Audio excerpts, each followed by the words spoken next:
Welcome to McPlum, simple solutions served daily. You start by opening Outlook and finding the exact message you want to edit.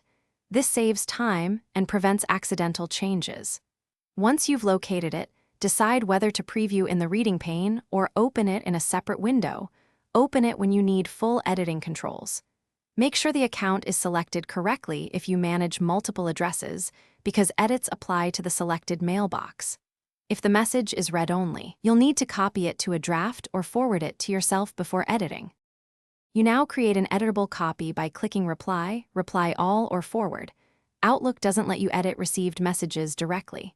Once the draft is open, update the to /cc fields, change the subject line, and revise the body text with clear intent. Short sentences work best. Use the ribbon to apply formatting, insert images or links, and attach or remove files. Make sure to run spell check and preview the message. This helps you catch tone, broken links, and incorrect attachments before sending. You finish by reviewing recipients, attachments, and the subject one last time.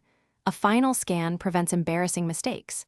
Then choose to send immediately, save as draft for later edits, or use delay delivery to schedule sending.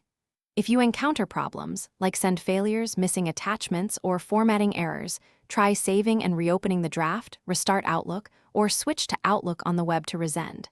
If persistent errors occur, clear the outbox, check server connection, and confirm account settings before trying again.